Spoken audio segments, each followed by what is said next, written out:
Guys, Kenwood Sports, man, back with another video. Gotta give y'all a preview of the Saints and Tampa Bay Bucks coming up on Sunday at 1. The first matchup between the Saints and the Bucks of the 2022 season. Tom Brady is now 0-4 in the regular season against the Saints and 1-0.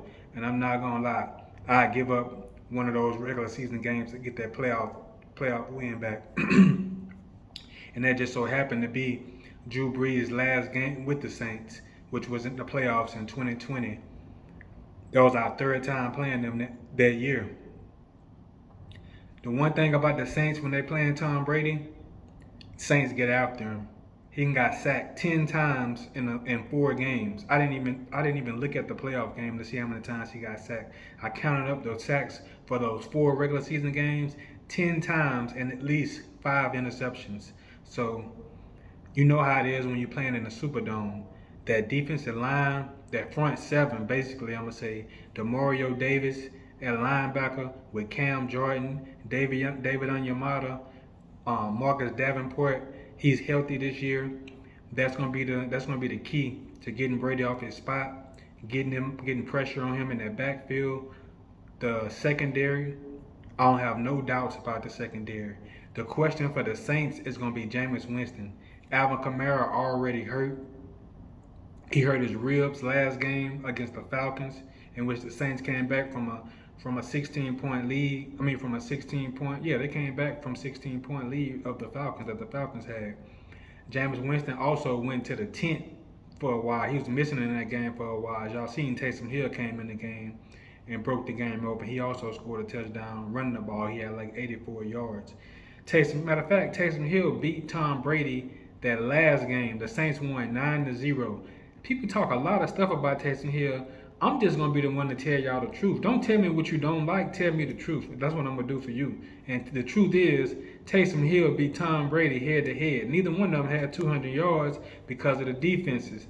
But Taysom Hill has beat Tom Brady head to head. A lot of quarterbacks can't even say that. All right. So this is gonna be in the Superdome, which is probably gonna be Brady last season. And I know last season with him losing those 2 games and him losing those first 2 games, that's fresh on his mind. He gonna come in. He gonna come in focused, locked in. The other guys who've been a part of the Bucks for those 4 defeats, they gonna be locked in. It's gonna be it's gonna be dependent on Jameis Winston what he do. I'm not sure how much Alvin Kamara gonna play, but the thing is, we got Mark Ingram coming in as a backup for Alvin Kamara, but we need to have that run game going because Jameis Winston, he's not the type of quarterback that you want to have dropping back all game. So we're gonna need to mix it up with the run. The Saints signed this week. The Saints signed Latavius Murray to the practice squad earlier this week, so he may be even getting some carries. He may be even getting some carries for the Saints this week, so that'll be a good thing because we gotta mix it up. Most definitely gotta mix it up. I wouldn't mind Taysom Hill coming in for a few plays also to see him come in and mix it up too. Uh, as far as the Bucks defense, Todd Bowles, the defensive coordinator, very familiar with Jameis Winston. Winfield Jr., Jamel Dean. The Bucks got a good secondary. The Bucks got a very good secondary. The front seven, they got Akeem Hicks. That's a guy who started with the Saints. He ended up going to the Chicago Bears. Now he with the Buffalo. I mean, with the Bucks. He with the Bucks now. They had Sue left. They still got JPP. They still got Shaq Barrett. They front seven is stout. I don't put nothing past them. The Saints got a few injuries on the offensive line. As long as the offensive line can stand up, Jameis Winston don't turn the ball over, it can be a good game and it won't get out of hand fast.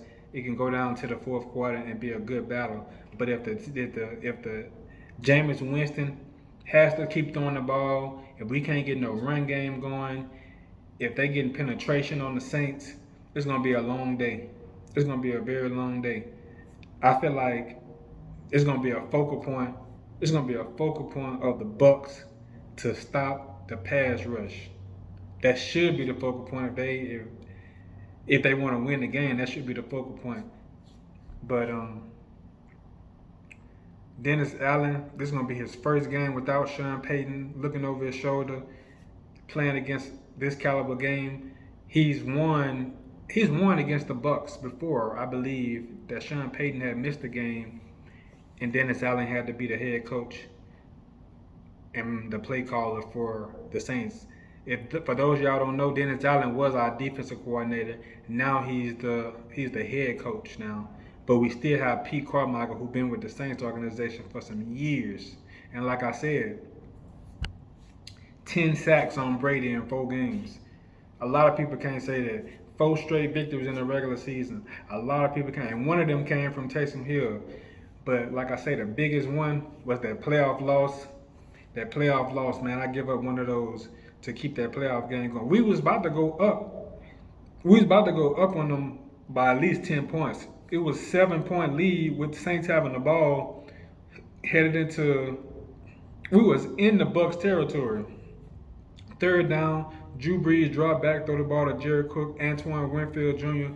strips him. Bucks get on the ball, and when you get Brady chances like that, is tough pickings. I'm telling you, it's hard to come back when you get Brady that many chances. So the defense, the run game, the special teams, the coaching decisions, all that's gonna play a part when you come down and you playing Brady, especially when he's gonna be focused and locked in like this. This gonna give the Saints the advantage in the NFC South if the Saints can go ahead and get this victory. Jameis Winston has to protect the ball. The offensive line got to protect Jameis because Jameis get back there. He hold the ball sometimes. He hold the ball too long. That's something that the Saints don't need this week. Got to put pressure on Brady. Got to stop Fournette before he get going. Already Chris Godwin is out. Mike Evans, he already was missing practice this week. Julio was missing practice this week. They're probably going to be using some of their 4th and 5th receivers. Probably Scotty Miller, probably Russell Gage, who came from the Atlanta Falcons. This is going to be his first season with the Bucks. So Brady going to have to use some of everybody this week. He's going to definitely use some of everybody this week. But protection is key for both sides. Pressure on the quarterback, both sides. Secondary, like the Saints secondary got so much confidence against Brady right now. It's crazy. It's crazy. That defense got so much confidence against Brady. That is crazy. So I'm going to keep a close eye on that game. I'm definitely going to come back and do a recap. People might want to know who I'm picking. But look, let me say this. After 4 straight victories, man, Brady coming in, locked in. I do want to see the Saints win. But for business purposes, I might ride with the Bucks. But peep this. Either way it go, I'm going to come out on top. If I get the victory here, I'm going to be happy. I'm going to be ecstatic. Saints going to be up in the NFC South. And then I'm going to be having, if I win over here on the business side, y'all know I'm counting up. So, Kenwood Sports, man. That's it for this preview. I'm going to come back with the breakdown of the recap of what happened. Fill y'all in. Let y'all know what's going on. Subscribe if you haven't subscribed. Like this video. I'm coming back with another one real soon.